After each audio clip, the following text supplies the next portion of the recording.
Good morning, guys. Welcome back to the channel. In today's video, we're working on the Chrysler again, but not a rebuild part of the Chrysler series. We just picked up some new parts on the car. That'll be in the next video. But for right now, we're going to be disabling the seatbelt buzzer. I have a new seatbelt over there, but for right now, this seatbelt is locked up because of the accident.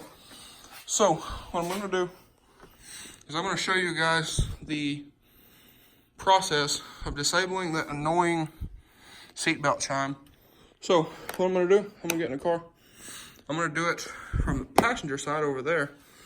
Just that way I can show you guys a little bit better of what we're doing. Okay guys, so I'm now in the car. Now, you're probably wondering, so I'm trying to reset the seatbelt here. You're probably wondering, you can't buckle it, so how are you going to do this? Well, to answer that question, I have the new seatbelt right here. Not locked up, none of that thing, none of that. So this seatbelt is good. I tested it before I pulled it out of the car. So what we're going to do is I'm going to take the buckle into this seatbelt right here, and I'm going to use this instead of that seatbelt there. These do not connect with each other in like an electronical fashion or electrical fashion. All of the buckle here is looking for is just the click of a seatbelt. Okay, sorry about that. I got a phone call. But what I'm going to do, since you can see it's all lit up right here, what I'm going to do is I'm going to open the door to reset everything. You want to do it with the car off. Open the driver door. I don't know if the passenger door works. But you have to open the door. Yeah, that'll work. So open the door. That way it resets. There's nothing on right here. All the lights are off in the car.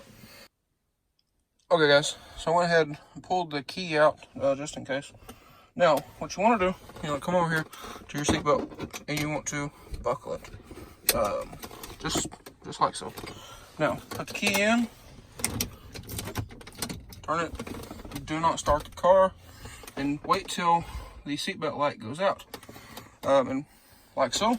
Now, what you want to do, you want to buckle this once, twice, and then 3 times. Leave it buckled. Sorry, it's hard to do this one-handed, like so. And then I gotta do it again. I didn't do it fast enough, but that's what you're gonna do. You do that fast enough, and then it'll also ding again.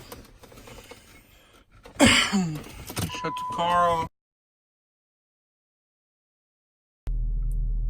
Alrighty guys, so I didn't even redo it. I'm just gonna go down the road here and see if it does ding at me. You can see the seatbelt light is still on. The seatbelt light will stay on, unfortunately.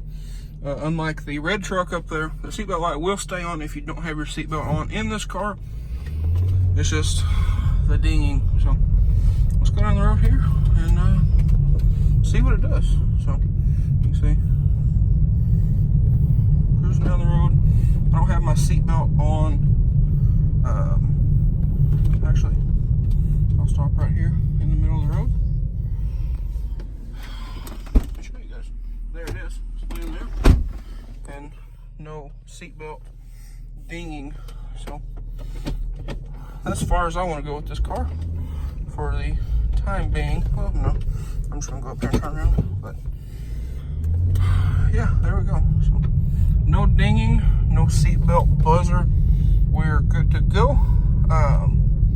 Now, I'm not condoning that you don't wear your seatbelt, but if you have a case like mine and your seatbelt is locked up because of a wreck or whatever it may be, don't worry about the grinding noise. That is the hub. But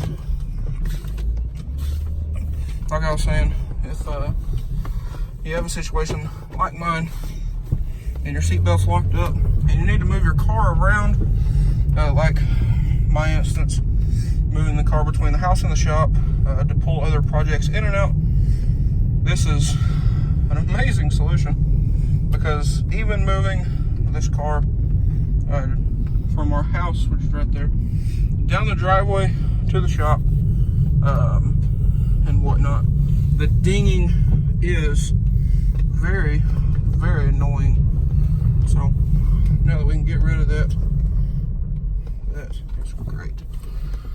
So I'm gonna pull this car back in here because it's very late. Like I discussed in the video that y'all haven't seen yet, that I'm gonna work on tomorrow. Open the sunroof here. It is supposed to rain. We got a couple stars out, but it is very, very cloudy. So I'm gonna pull this car back in here. That way I don't have to work on a wet car. So anyways, guys, like I said, always wear your seatbelt. I'm just doing this because, like I said, I think it's very annoying to deal with, especially, like I said, moving the car between the house and the shop here. So that will be all. If you enjoyed this video or found it helpful, guys, please leave a like and comment down below. Hit that subscribe button. Thanks for watching, guys. I hope everybody has a wonderful day. Stay tuned. If you're following the rebuilds, stay tuned on this car, because we're not done yet. And, well, today's the 14th of December. And, well, I got 11 days until I want to have this car registered, insured, and legal to drive on the road. So I'm going to be replacing that seatbelt. I just thought I'd make that video, or this video, real quick before I install that seatbelt, just to try to help somebody out. I got all that stuff, let's see here, all that stuff over there to be installed. So the whole front end of this car is going to have to come back off tomorrow or Monday. This Saturday. So anyway, guys, like I was saying before I kind of rambled off, if you enjoy these videos or find them helpful, or maybe they do help you in some way, shape, or form, please leave a like and comment down below. Hit that subscribe button. Thanks for watching, guys. I hope everybody has a wonderful day. And it's like midnight right now. So anyways, that's gonna be all. But again, like I was saying, stay tuned for the videos, because they are coming. Like I was saying at the beginning of this video, I was in the middle of making one video. I thought I'd make this real quick. So anyways, guys, that's gonna be all. Again, if you enjoyed this video, please leave a like and comment down below. Hit that subscribe button. Thanks for watching. Hope everybody has a great day, and I'll see you guys on the next one.